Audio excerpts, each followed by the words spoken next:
de los trastornos de ansiedad. Un trastorno muy frecuente en psiquiatría y en psicología, ¿verdad? Entonces, vamos a empezar entonces. ¿Querés proyectar, profe, tu presentación? Dale, profe, te comparto. Sí. Si quieren comentar un poco si tienen algunas dudas sobre cómo fue el examen, alguna duda sobre alguno de los temas, pueden decirme ahora. O no hubo problema. Pero en general rindieron muy bien, he visto. Solamente que no hay todavía planilla, por eso no pasamos todavía.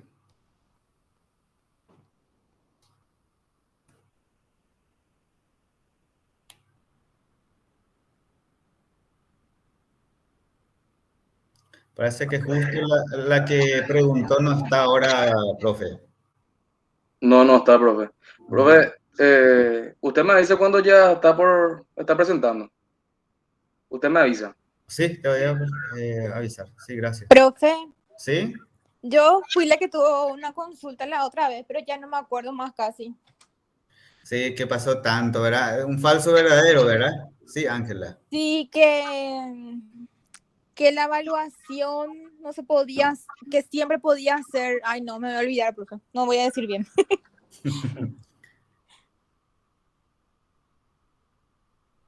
Sí, lo que podemos hacer es hacer después otra vez pensar mejor, ¿verdad? Y lo que puedes hacer es enviarme por correo o en el WhatsApp, ¿verdad? La duda. Entonces nosotros vamos a evaluar eso. Francis, ¿sí? Bueno, profe, gracias. Pero tiene que ser ya esta semana. ¿Está bien, Ángela? Sí, profe. Bueno, pensá mejor. Yo me acuerdo también. Oh, sí, que me dijiste eso. Francis González. Buenas noches, profe. ¿Qué tal, Francis? ¿Cómo estás? Muy bien. Profe, yo tengo una consulta sobre el examen. Sí, Teníamos un ítem con la pregunta de la... ¿Se me escucha bien? sí, sí, sí. Personalidad tipo A. Decía personas extrañas, conductas bizarras, extrovertidas y extravagantes. Yo puse que era falso y me corrigieron que era verdadero, pero no coincide la personalidad extrovertida, porque la personalidad tipo A es introvertida. Ujú. Y esa es mi pregunta, profe. Bueno, en parte sí tenés razón, ¿verdad? Y podemos evaluar bien, reevaluar esa pregunta entonces, ¿sí? Profe, ¿usted me escucha? Sí, sí. Puntualmente acerca de ese ítem por una palabra, o sea, por una redacción que era extrovertido, es falso, ¿verdad? O sea, porque Ujú, la conducta, la personalidad del tipo A no son extrovertidos, son introvertidos, con ujú, conducta bizarra y extravagante, ¿verdad?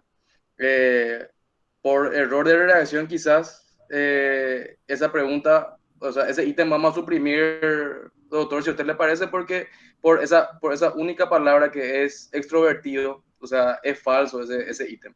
ujú.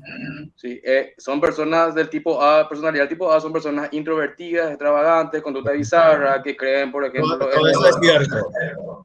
sí, y por eso, profe, justamente con la compañera, con una que me preguntó también, hicimos esa aclaración, ¿verdad? Por esa pequeña palabra nada más, doctor. Era de la misma pregunta. Sí, la misma pregunta. Ese es el ítem que yo corroboré que faltaba, o sea, que solamente era una palabra, pero en general, por ejemplo, o sea, invalida ese ítem, esa palabra, porque es falso. Ujú. Pero son personalidades con conducta bizarra, extravagantes, que creen en el, ¿cómo te puedo explicar? Personas así tipo que creen en poderes extraños, como el esquizotípico. O sea, son personas introvertidas y extravagantes de conducta bizarra. Son personas desprolijas que no cuidan sus apariencias. Entonces, a causa de esa pequeña palabra que dice extravagante, invalida ese hito. Sí. Entonces vamos a ver eso si punto para todo o suprimimos eso, ¿verdad? Depende de Bueno, usted, doctor. sí. Dale. Bueno, pero ya es para considerar, está bien. Sí. Después estuve Gracias, profe. verificando. Sí, adelante. Yo creo que fue la misma pregunta también, Ángela, la que vos preguntaste. Vos Profe, decís, ya tengo ya, y no es sí, esa. no es esa. Voy a leer. Sí. Dice, la entrevista psiquiátrica en muchas ocasiones no se puede hacer de manera dirigida y abierta. Y yo le puse verdadero. Y dice que es falso. No se puede hacer en forma Porque dirigida. dice que no se puede hacer. Y eso, desde mi punto de vista, es verdadero. Porque muchas veces el paciente viene con diversos síntomas, de diversas maneras, ¿verdad? Ujú. Creo que está mal planteado también en todo caso si era falso, ¿verdad?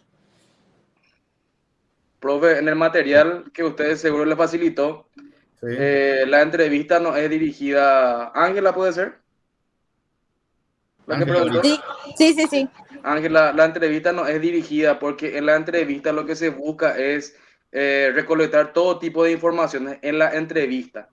Después, cuando vos tenés, por ejemplo, ya una idea de por dónde viene la mano, vos ahí haces preguntas directivas, pero en la entrevista es imposible hacer de manera dirigida y Y estructurada. justamente eso dice, profe, no se puede, Sí, no se puede, dice el ítem.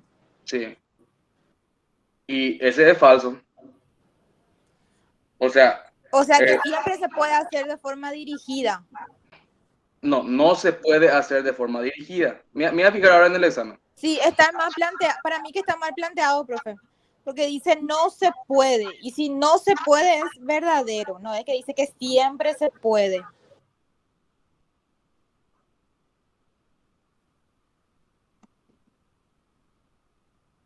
a ¿Se ver, ve ahí en la pantalla? sí, la entrevista psiquiátrica en muchas ocasiones no se puede hacer de manera dirigida y abierta. El ítem es falso. ¿Se ve ahí, pues, doctor? Sí, se ve. Mm.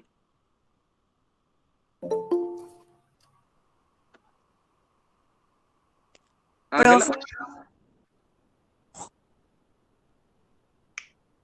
profe, y Sí. usted acaba de decir que no se puede realmente hacer la entrevista dirigida, y entonces, ¿cómo queda ese ítem que está ahí con que es falso? Si acabamos de decir de que es verdadero, o sea que no se puede hacer una entrevista dirigida. En la anamnesis no se puede hacer dirigida. En el historial. Ahí yo me equivoqué, eh, compañera. Me equivoqué yo. En la anamnesis. Sí, ahí lo que no ¿Cómo se queda puede. entonces? Y según el material que el profesor le facilitó, ese es falso. O sea, tiene que ser de manera dirigida, según el material que el profesor le envió. Así es. Sí. Yo me equivoqué y pido disculpas.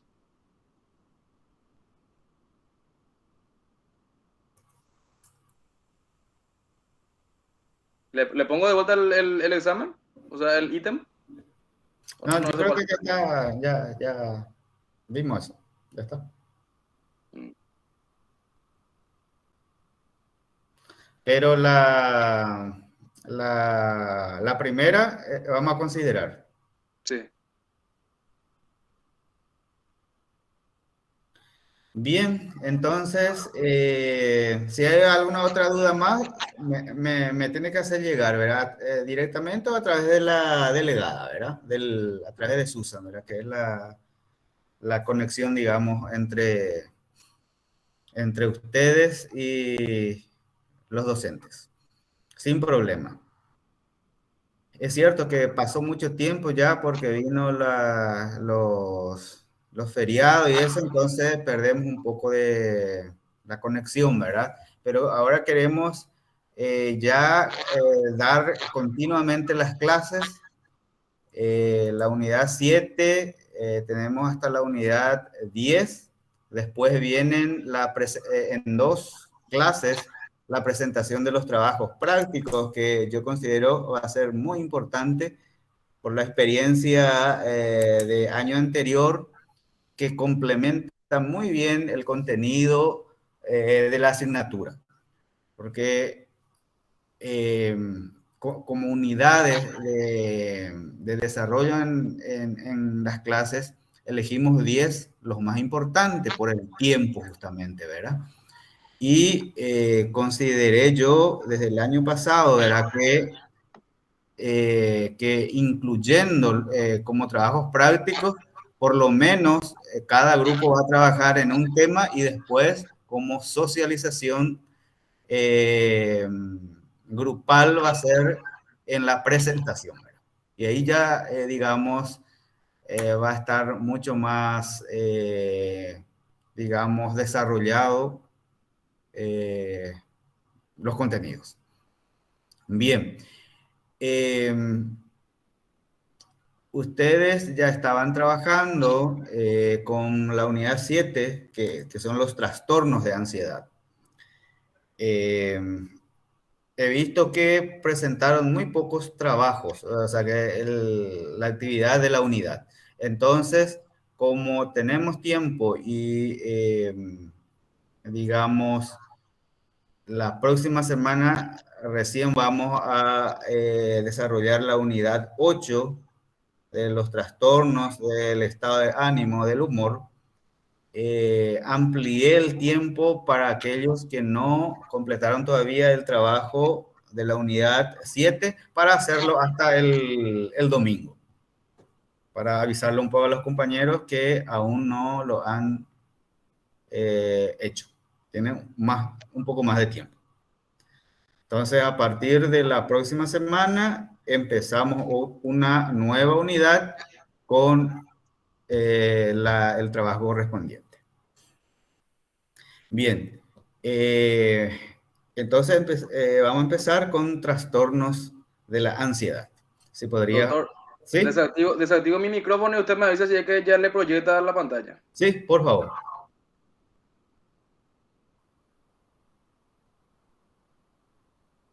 Bueno, entonces, trastornos de ansiedad. Ahí está bien. Nosotros sabemos, ¿verdad?, que la ansiedad es un fenómeno natural, es digamos, una situación de adaptación que moviliza al organismo y lo prepara para hacer un esfuerzo psicofísico destinado a la superación de obstáculos, ¿verdad? Hasta cierto punto, ¿verdad?, la ansiedad es una reacción normal del cuerpo. Pero un exceso de la ansiedad provoca un exceso de actividad psicofísica no adaptativa, es decir, que dificulta y no facilita la superación de obstáculos. Hay personas más o menos nerviosas, pero dentro de la normalidad. Siempre hay digamos, una persona un poco más ansiosa que otra, pero siempre tiene que haber un límite para hablar de una ansiedad normal inherente a cada persona. Únicamente cuando los niveles de ansiedad son altos, y esa es la palabra clave, ¿verdad? Desadaptativos, cuando dificulta el funcionamiento del individuo, es cuando hablamos de trastornos de ansiedad. Todos tenemos ansiedad. No va a decir ninguna persona que no tiene ansiedad, pero cuando esa ansiedad dificulta el funcionamiento del individuo, o sea que ya le supera, es cuando hablamos de trastorno de ansiedad. Siguiente. Entonces, el concepto de la ansiedad, de los trastornos de ansiedad.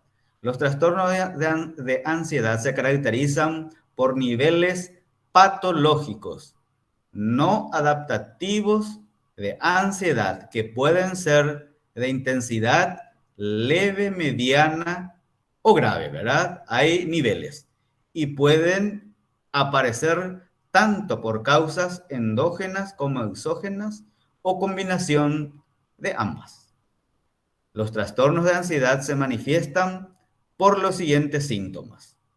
Síntomas somáticos o vegetativos y los síntomas psiquiátricos y conductuales. Generalmente, lo más frecuente son los somáticos y vegetativos.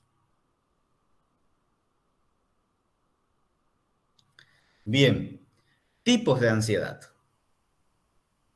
Hay lo que se llama ansiedad espontánea. Es un tipo de ansiedad que sobreviene, como su nombre indica, de manera espontánea, repentina, inesperada, sin causa aparente. Es de intensidad generalmente fuerte, es el tipo de ansiedad predominante en el trastorno de pánico, que vamos a hablar más adelante. Entonces, es una ansiedad espontánea. O sea, que aparece bruscamente. Después tenemos la ansiedad anticipatoria. Es el tipo de ansiedad que se produce solo con pensar en posibles problemas o desgracias, anticipándolas aunque éstas no lleguen a ocurrir. Suele ser de intensidad leve o media. Es el tipo de ansiedad predominante en el trastorno de ansiedad generalizada. Entonces ya tenemos acá, ¿verdad?, que la ansiedad espontánea, ¿verdad?, que suele ser más intensa y es la que se observa en el trastorno de pánico. En cambio, la ansiedad anticipatoria, que uno piensa, ¿verdad?, que puede ocurrir, entonces suele ser de intensidad media, de leve o media, ¿verdad? Y se ve en el trastorno de ansiedad generalizada. Después tenemos la ansiedad fóbica o situacional. Se desencadena por las situaciones o cosas objeto de la fobia. Es el tipo de ansiedad predominante en las fobias. Sabemos, ¿verdad?, que hay diferentes tipos de fobias. Después, la ansiedad de superyo se produce por las exigencias de un superyo hipertrofiado, rígido, que el yo percibe como excesivas e inapropiadas y reacciona con ansiedad. La ansiedad de castración se origina por la pérdida real o simbólica de partes del cuerpo o en general por la posibilidad de sufrir daño físico en general. La ansiedad de abandono se produce por el temor a no ser aceptado o no ser querido, a ser abandonado. La ansiedad de separación, otro tipo, se produce por temor no solo a perder el efecto de una persona, el afecto de una persona, a ser abandonado, sino a perder también físicamente a la propia persona. La ansiedad persecutoria se produce por el temor a ser perseguido, perjudiciado, amenazado, derrotado, etc. Entonces, los tipos de ansiedad. Bueno, hablamos del espectro ansioso, ¿verdad? ¿Cómo se puede presentar? Y ahí tenemos una diversidad. Tenemos el trastorno de pánico con o sin agorafobia. Está el espectro o la fobia específica, la fobia social, agorafobia. Está el trastorno de ansiedad generalizada, que tiene una característica específica. Trastornos por estrés agudo,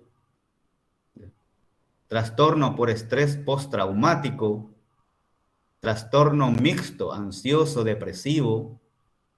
Hay ansiedad en un momento y hay depresión en otra. Trastornos de ansiedad de separación, trastorno de ansiedad producido por alcohol y drogas, trastorno de ansiedad producido por enfermedades médicas, trastorno de adaptación con síntomas de ansiedad y el trastorno de ansiedad o estrés no especificado, ¿verdad?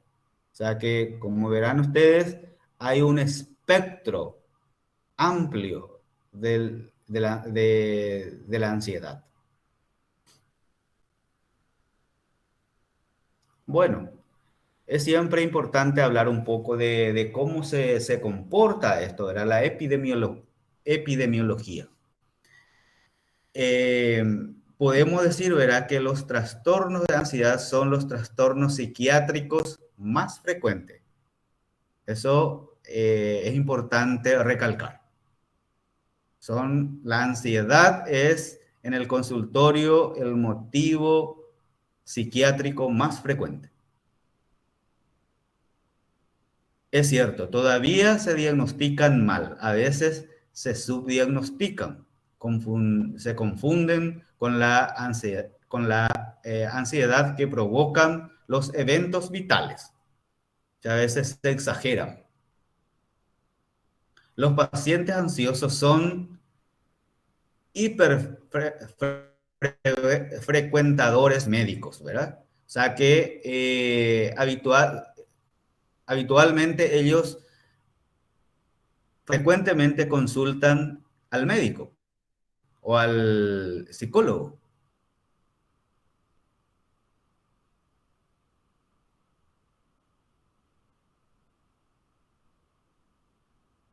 En las médicas,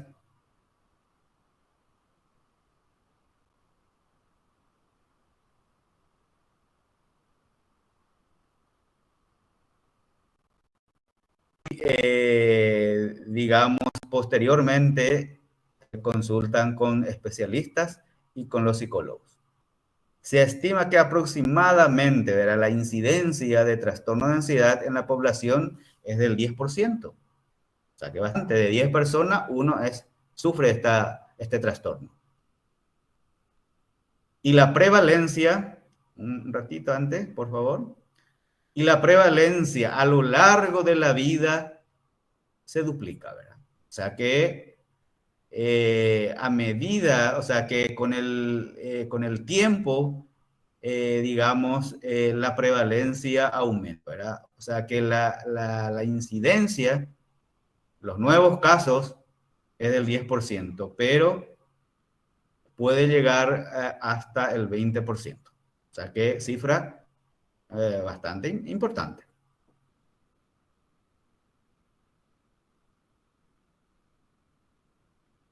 Ahora sí. Bueno, ¿por qué se produce? Saber un poco la causa. Entonces, los trastornos de ansiedad están producidos por una compleja interacción de factores biopsicosociales, ¿verdad? Biopsicosociales, biológicos y sociales.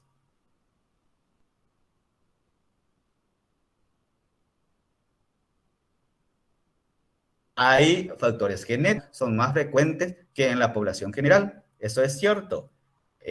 Muchas veces vemos que en una familia hay más de una persona con este trastorno. Se piensa, ¿verdad?, que los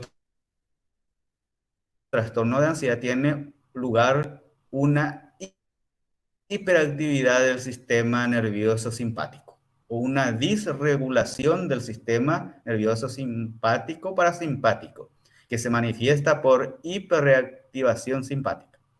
Debido, ¿verdad?, a este estado de hiperactivación simpática,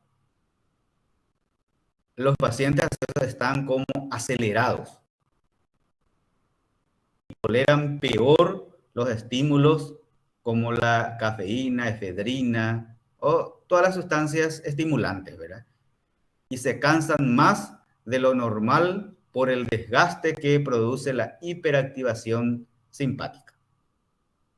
Entonces, eso es lo que se observa, ¿verdad? Una hiperactividad debido a la actividad simpática. Entonces, ¿verdad? Esta hiperactividad simpática podría estar producida por la hiperactividad de las neuronas noradrenérgicas del locus ceruleus, ¿verdad? Núcleo cerebral que contiene el 70% de las neuronas adrenérgicas del sistema nervioso central. O bien por un déficit del ácido gamma aminobutírico. Es otra teoría, que es un neurotransmisor inhibidor que está presente en 1/3 de las sinapsis cerebrales. O bien por la combinación de ambos factores, ¿verdad? Es decir, por el aumento de la hiperactividad simpática o por el déficit de GABA. Puede ser entonces uno de ellos o combinación de ambos. ¿Sí? Bueno. En cuanto al tratamiento, los pacientes con trastorno de ansiedad son, como dijimos, hiperfrecuentadores de las consultas médicas y de los servicios de urgencia, pero necesita de pocos ingresos hospitalarios psiquiátricos. Eso es digamos, la ventaja, ¿verdad? Como no son graves, consultan en las urgencias o en los consultorios, ¿verdad? Pero generalmente no requieren internación. El tratamiento psicofarmacológico se realiza principalmente con ansiolíticos y antidepresivos, ¿verdad? Diferentes ansiolíticos y antidepresivos. La principal familia de ansiolíticos de utilidad son las benzodiazepinas, como hay una larga familia de benzodiazepinas, ¿verdad? Lorazepam, clonazepam. Acá en nuestro medio lo más utilizado es el alprazolam, el bromazepam y el clonazepam. Bueno. En los trastornos de ansiedad crónico, el tratamiento también tiene que ser crónico, como en cualquier otra enfermedad. La psicoterapia es de utilidad en muchos de estos pacientes. O sea que yo diría todas, en función de su patología y sus características personales. O sea que acá hay que individualizarlo a cada paciente, ver la severidad de la ansiedad, el tipo de ansiedad que tiene y de acuerdo a eso, ¿verdad? Ustedes tienen que actuar y, digamos, caracterizar al paciente y elegir, digamos, el tratamiento psicoterápico adecuado. Bien, entonces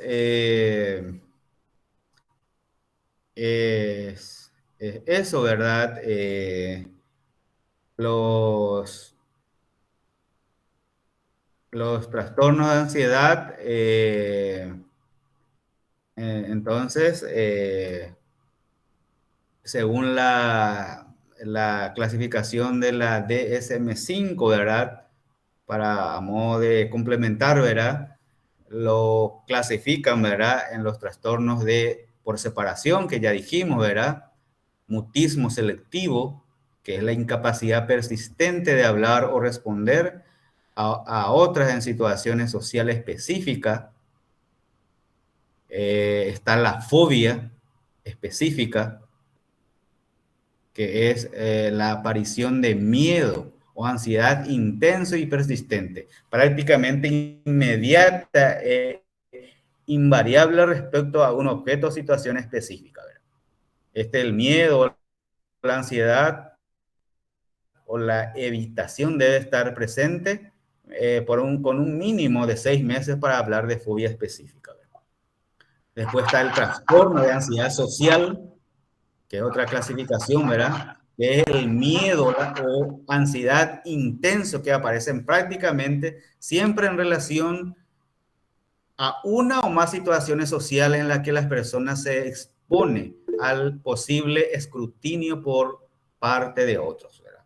El miedo, la ansiedad o la evitación debe estar presentes también en un mínimo de 6 meses para hablar sobre esto. Profe Santi. Profe, ¿qué tal? ¿Le gustaría que vuelva a poner las diapositivas para ver el amplio espectro de lo que es el trastorno ansioso y empezar a Sí. desmenuzar, así para hablar y para compartir para que sea más didáctico, ¿verdad? Sí, no hay problema. Dale, doctor, empiezo. Le coloco. Wow. Porque ese espectro es lo que hay que, digamos, entender bien y, digamos, comprender. Sí. Porque ahí está porque cuando hablamos de trastorno de ansiedad es, digamos, general. Sabemos que hay un exceso, eh, o sea, que hay un exceso de la estimulación simpática, entonces los pacientes están ansiosos en todos los tipos, ¿verdad? Pero acá vamos a hablar un poco el trastorno de pánico con o sin agorafobia, ¿verdad? El Profe, trastorno de pánico, ¿sí? profe, ya empezaste a teorizar todo, ¿verdad? Ya me gustaría también nutrir un poquito también, ¿verdad? Sí, Si sí, me permite. dale, adelante. Todo Ya que está esto todo. nutre nuestra conversación, ¿verdad? Sí. Lo bueno, o sea, lo principal sería, porque este va a ser el pan de cada día de los psicólogos, doctor. Este es el pan, el trastorno del espectro ansioso. O sea, todo lo que estamos viendo en pantalla, los 11 trastornos, va a ser el pan de cada día de cada psicólogo. Porque las personas generalmente, por el ritmo de vida acelerado, por ejemplo, por la baja calidad de vida de las personas, o sea, del paraguayo, ¿verdad? De que gana sueldo mínimo, no le alcanza para nada, quiere algunas cosas, no puede conseguir. Entonces, hay todo un conjunto, todo un conglomerado que llega a propiciar o potenciar lo que es los trastornos del espectro ansioso, ¿verdad? Sí, Acá lo bueno sería diferenciar. Bueno, sí. ¿cómo considerar patológico la ansiedad? El profesor ya teorizó esa parte y dijo que para que haya un trastorno tiene que haber un desajuste o una desadaptación muy predominante en lo que es la persona. Por ejemplo, la ansiedad normal, vamos a rebobinar de vuelta, la ansiedad normal pues es la ansiedad que todos tenemos previa a un examen, previo al verle a una persona que nos gusta, previo a postularnos para alguna beca. O sea, esa es la ansiedad normal. ¿Qué te causa? Por ejemplo, una pequeña aceleración, te causa pequeñas sudoraciones de manos, o sea, tenés así tipo alguna pequeña opresión precordial. O sea, hay todo un síntoma, pero que no te desajusta de lo que es tu funcionalidad a nivel biológico, ¿verdad? O sea, que sería bueno diferenciar esto, como ya dijo el profesor, de que cuando causa un desajuste, cuando causa lo que es una marcada disfuncionalidad, como ser, por ejemplo, como muestra acá, en en una ansiedad anticipatoria, por ejemplo, o una ansiedad fóbica o situacional, o una ansiedad de super yo, o una ansiedad de castración, ¿verdad? Son tipos de ansiedad que tenemos y que nos motiva o nos potencia a poder desarrollarnos o desarrollar nuestro ritmo de vida habitual, ¿verdad? Pero cuando esa ansiedad espontánea, esa ansiedad anticipatoria, esa ansiedad fóbica o situacional ya sobrepasa los parámetros normativos, lo que pasa es que se produce un trastorno. ¿Y cómo el trastorno causa disfuncionalidad en la vida de la persona? Entonces, eso sería muy bueno aclarar, ¿verdad? ¿Cómo, por ejemplo, causa ese desajuste? Nos preguntamos, ¿verdad? Por ejemplo, la persona tiene...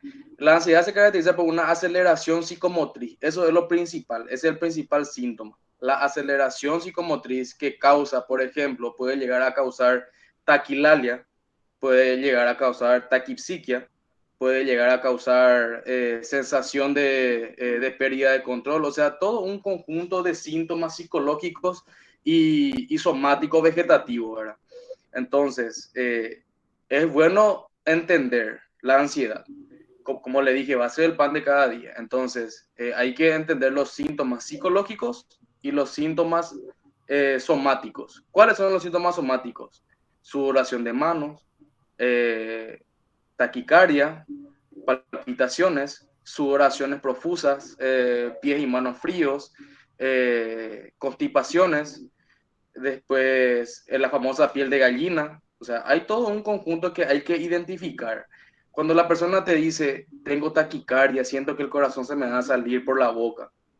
O sea, también dice que son habituales en lo que son los servicios de urgencia. Por ejemplo, creen que van a tener un infarto, tienen aceleración cardíaca, no pueden hablar, tienen nudo en la garganta. O sea, son síntomas propios de lo que es la ansiedad. O sea, como le dije, va a ser el pan de cada día. Sí, así es. Y quiero mencionar un poco entre el espectro, ¿verdad? Probablemente el que tiene o lo que produce peor calidad de vida a los pacientes es el trastorno de pánico. Sí. Porque es un tipo de ansiedad muy invalidante para la persona. Produce un gran sufrimiento en todos los pacientes que padece, ¿verdad? Y se caracteriza por un ataque, por una crisis de angustia, generalmente de episodio, digamos, súbito, puede ser diurno o nocturno, y produce un miedo, un intenso malestar en una ausencia de un peligro real, ¿verdad? Es una sensación subjetiva que padece la persona. Y como estamos hablando, ¿verdad? Se acompaña de una descarga neurovegetativa importante, con síntomas físicos, ¿verdad? Y cognitivos. Los pacientes se sienten morir, ¿verdad? Es decir, una sensación de peligro, de muerte inminente y urgente, y la necesidad de, digamos, de escapar de esa situación de las personas, ¿verdad? Es muy, digamos, llamativo ver a una persona que está con sus crisis de pánico. Sí. Entonces, ¿verdad?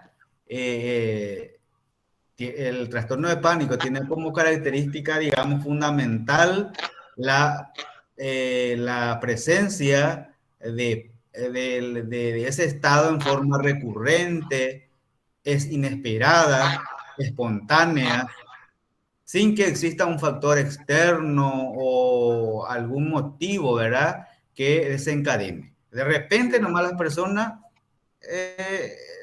presenta su crisis, ¿verdad? Y ya se va de nuevamente a la consulta médica, ¿verdad? Y digamos otra vez, ¿verdad? La prevalencia, si vamos a hablar de prevalencia del trastorno de pánico, ¿verdad? Oscila entre 1 y 3% de la población general, ¿verdad? Eh, y estos pacientes, como ya mencionamos, se van habitualmente en la urgencia médica, ¿verdad? Por eso que muchas veces vemos que viene siempre la misma persona, ¿verdad? Ya sabemos que está con su crisis de pánico, ¿verdad? Y es un problema muchas veces porque si tiene otra enfermedad, muchas veces los médicos ya quieren subestimar eso, ¿verdad? Ah, ese es su famoso crisis de pánico, su H, ¿verdad? Y a lo mejor está sufriendo otra cosa, ¿verdad? Por eso siempre es importante evaluar bien a este paciente, aunque sea frecuentadores, ¿verdad? Aunque ya conocemos su problema, ¿verdad? Siempre hay que o sea que hay que entender, ¿verdad? Que es una enfermedad, ¿verdad? Que es una enfermedad y que necesita, que merece nuestra atención. Porque esto Profe, también, sí, específicamente, profe, el trastorno de pánico, para todo lo que usted está diciendo, ¿verdad? sí, El trastorno de pánico puede manifestarse de dos maneras, con o sin agorafobia, ¿verdad? sí, La agorafobia es en lugares muy, muy abiertos, con una cantidad de personas extremadamente predominante, ¿verdad? Pero el miedo real no son las personas. El miedo real que tiene el panicoso es a que le agarre de vuelta su ataque, su crisis, y que nadie pueda ayudarlo, que nadie quiera ayudarlo y morir ahí en el acto. Entonces, el panicoso lo que tiene es, no tiene miedo a algo, porque no hay, por ejemplo, una causa aparente de miedo. Lo que tiene miedo el panicoso es a tener miedo de vuelta. Entonces, ¿qué es lo que hace? Es extremadamente invalidante por el hecho de que el panicoso no quiere más salir. Tiene ese embotamiento social, no quiere más compartir, quiere estar en lugares seguros para que en el caso de que le agarre las palpitaciones, generalmente suelen caracterizarse por los signos de hipervigilancia. sí, Siempre hipervigilan sus ritmos, después empiezan a sudorar, después empiezan a tener miedo, entonces tienen miedo a tener miedo. Entonces, generalmente el trastorno de pánico, de lo que yo te puedo comentar, doctor, de mi experiencia en el ámbito clínico, es ujú, que casi el 96%, doctor, son con agorafobia. Pocos hay sin agorafobia. ujú, Sí, sí. Entonces, es, digamos, típico de estos pacientes. sí, Típico en cuanto a su sintomatología, la manifestación que tiene. Entonces, en algún momento, o sea, que no en algún momento, sino en muchas situaciones van a manejar pacientes con trastornos de ansiedad, en los distintos espectros del trastorno. así mismo. Em, Después, al último vamos a dejar la pregunta, ¿verdad? Eh, para ir complementando nada más, ¿verdad? Y el diagnóstico se hace por el cuadro clínico. Sí, Ahí está la base, ¿verdad? Es importante hacer el diagnóstico diferencial de los diversos trastornos de ansiedad. Eso sí es importante, ¿verdad? Los diferentes espectros de la ansiedad. Es cierto, existen test, cuestionarios para medir la ansiedad que puede ser útil, ¿verdad? También nosotros siempre hacemos, digamos, descartamos organicidad, ¿verdad? No directamente por ejemplo, viene por primera a la consulta que no conocemos, viene a la consulta y, y notamos que es muy ansioso, ¿verdad? No le podemos decir directamente vos tenés trastorno de ansiedad, ¿verdad? Siempre tenemos que descartar primero una organicidad, ¿verdad? Porque bien puede ser, por ejemplo, un hipertiroideo, por ejemplo, y presentar ansiedad, ¿verdad? Lo mismo también va a estar hiperactivo, va a tener sudoración fría, taquicardia, etcétera, ¿verdad? Pero es debido a una enfermedad clínica orgánica, ¿verdad? Entonces, tiene ansiedad, pero es debido a eso, a una enfermedad clínica. Y sabemos bien que si se controla ese trastorno hormonal que tiene, puede estar bien esa persona. Entonces, es una manera también de hacer diagnósticos diferenciales entre los diferentes espectros, ¿verdad? Entonces, la base es la historia clínica. Los test y eso muchas veces se hacen para, digamos, complementar, ¿verdad? Y los métodos auxiliares de diagnóstico que nos ayudan para ver la organicidad, la causa orgánica que pueda tener esa persona. Bueno, ¿tienen alguna pregunta? Estamos, sí. Ah, tu perro, Santi. Bueno, ¿tiene alguna duda, alguna pregunta con respecto a este trastorno de la ansiedad?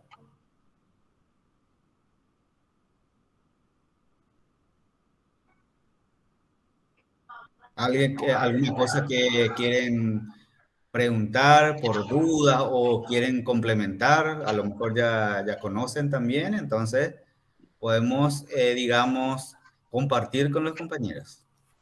Porque eso es lo que nosotros queremos hacer, ¿verdad? Lo que estamos haciendo con Santiago, ¿verdad?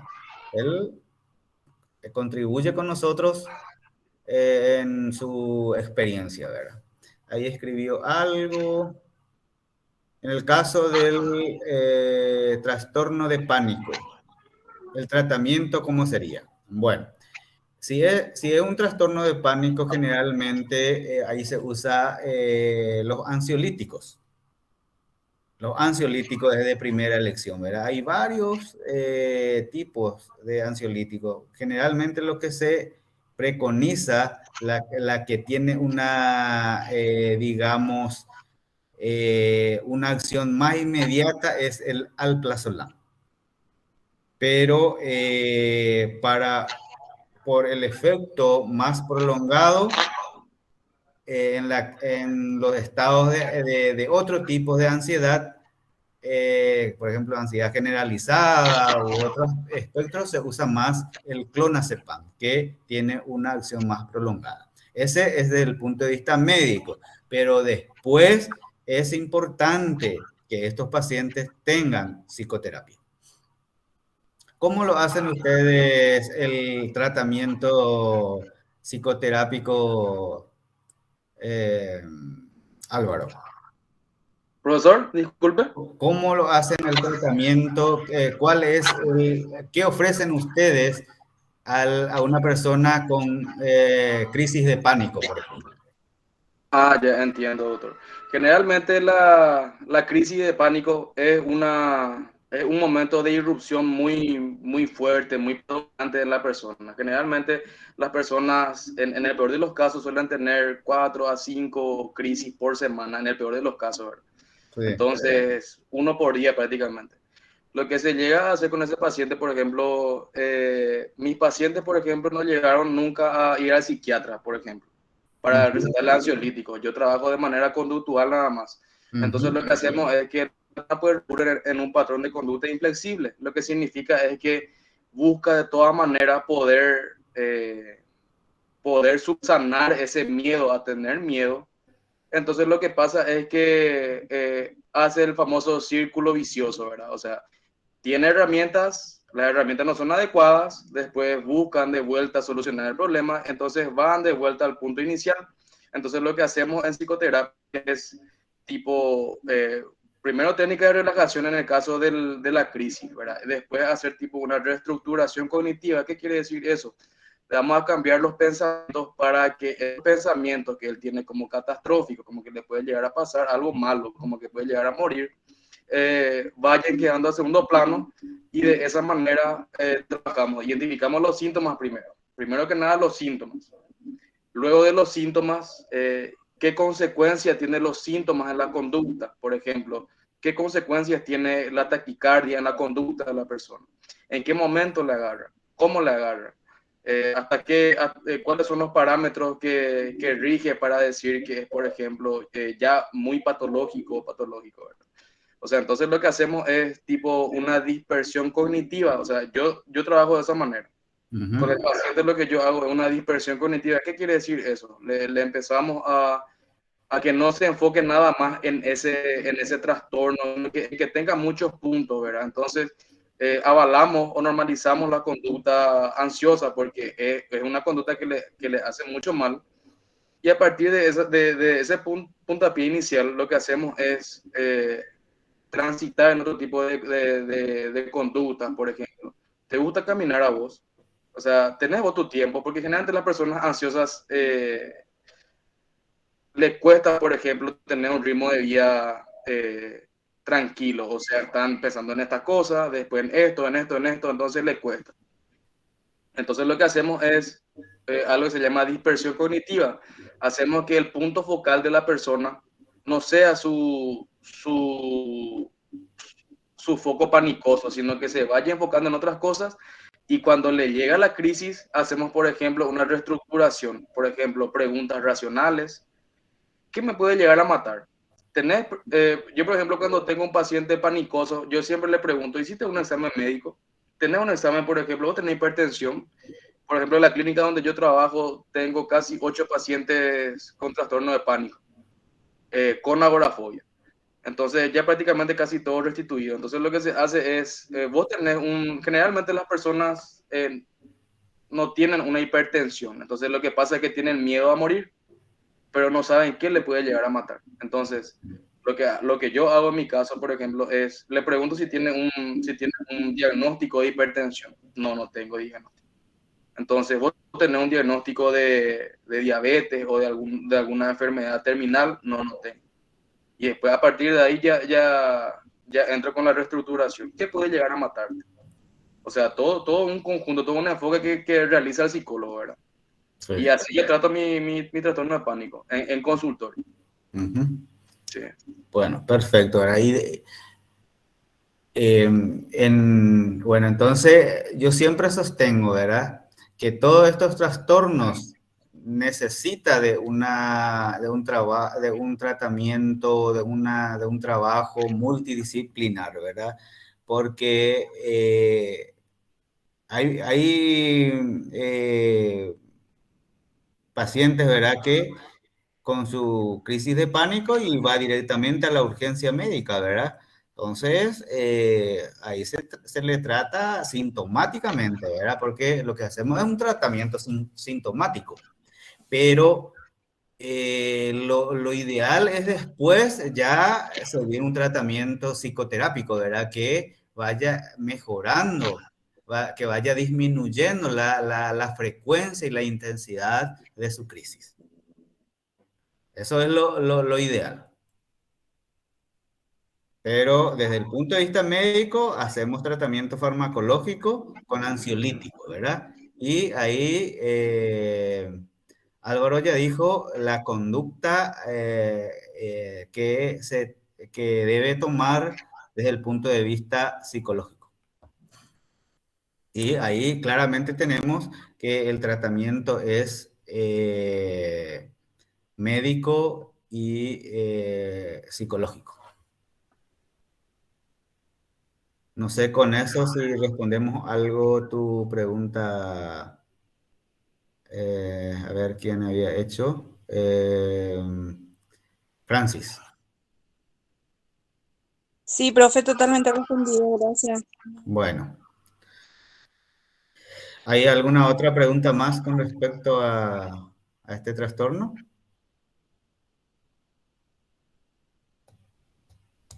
Está Fátima, Gloria, Paola, Aida, Andrea. Profe, ¿le puedo hacer una pregunta? Sí, puedes. ¿Cuál es la principal característica del panicoso al salón?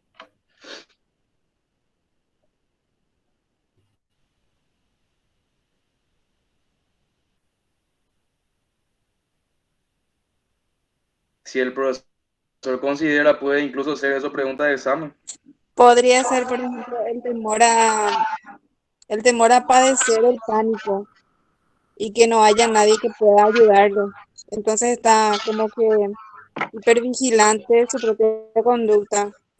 Sería como desarrollar una hipocondriasis, estar atento a todo lo que sucede en tu cuerpo para tratar de evitar ese momento tan difícil para el panicoso. No sé si está bien. Perfecto. El miedo a tener miedo. El que te agarre, por ejemplo, de tu crisis en un lugar donde vos no estás seguro, no es tu casa, no es tu cama, no es tu familia. Entonces vos tenés miedo a que te agarre eso. Entonces, ¿qué vos haces? Vos anulás la salida, vos no salís, vos no haces nada que te gusta. Entonces te vas embotando socialmente.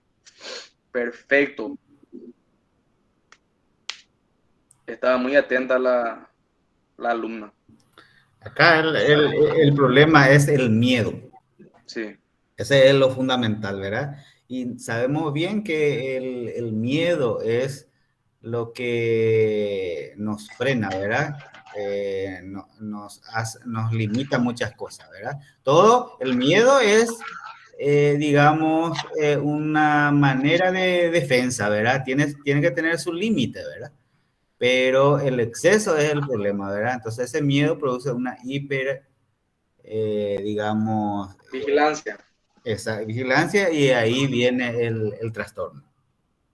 Después de la hipervigilancia viene la hiperactivación. Hiperactivación, ¿verdad? Sí. Entonces,